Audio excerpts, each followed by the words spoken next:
Inter మార్కుల ఆధారంగా merit స్కాలర్షిప్లు, అత్యాధునిక వసతి సౌకర్యాలతో భోజనాలు, బంపర్ ఆఫర్లతో 50 కోర్సుల్లో సీట్లు గ్యారంటీ ప్రకటించింది మన కాంచీ యూనివర్సిటీ. ప్రముఖ కంపెనీల్లో ప్లేస్మెంట్ అవకాశాలు.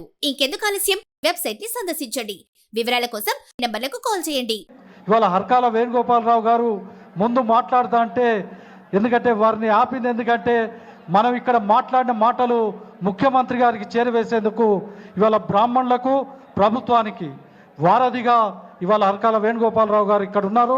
మరి మన దగ్గర ఏవైతే మన సమస్యలు ఉన్నాయో ఆ సమస్యల పరిష్కారానికి ఇవాళ దుద్దిల శ్రీధర్ బాబు గారు కావచ్చు, అదేవిధంగా హర్కాల వేణుగోపాలరావు గారు కావచ్చు, వీళ్ళ సమక్షం లోపల వీళ్ళ సమన్వయంతో మన బ్రాహ్మణ సమస్యల పరిష్కారానికి మార్గం సుగమం అవుతుందని చెప్పి పెద్దల్ని నేను అప్పుడు మాట్లాడుతా అంటే ఆపడం జరిగింది.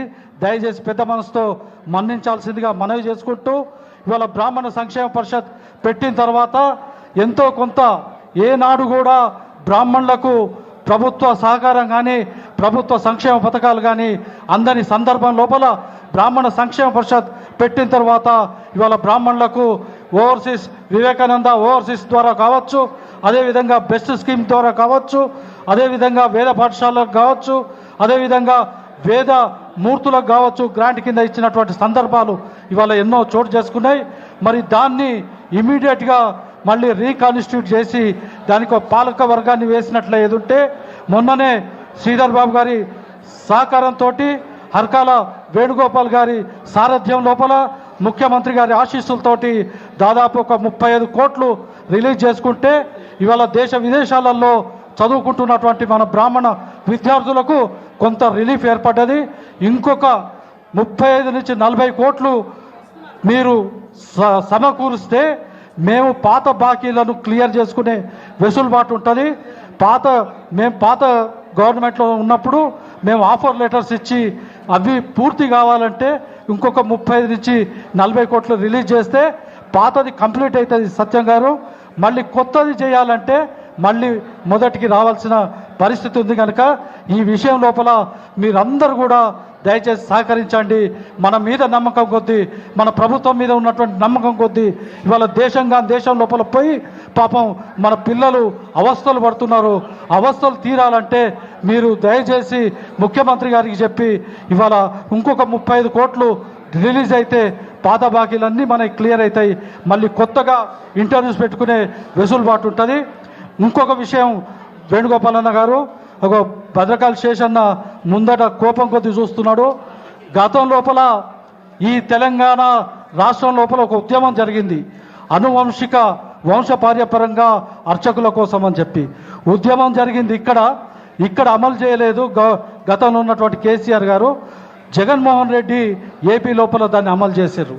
దయచేసి ఇవాళ అనువంశిక వంశపార్యపరంగా అర్చకులను నియమించుకునే విధానాన్ని ఏ విధంగానైతే ఆంధ్రప్రదేశ్ ప్రభుత్వం అమలు చేస్తుందో ఇవాళ మీరు కూడా ముఖ్యమంత్రి గారికి చెప్పి అది ఇవాళ ఇక్కడ ఉన్నటువంటి అర్చకులకు వంశపార్యపరంగా వెసులుబాటు కల్పించాల్సిందిగా మనవి చేసుకుంటూ ఇవాళ చాలా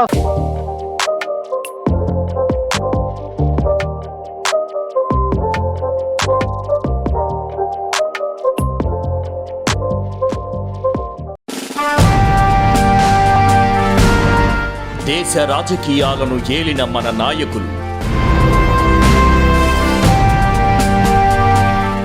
సంస్కరణలు చేపట్టిన మహానుభావులు,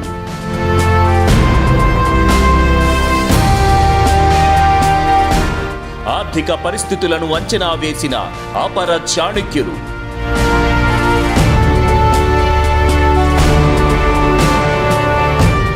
ఆ స్ఫూర్తి, ఆ ప్రేరణ ఈ తరానికి ఆదర్శం.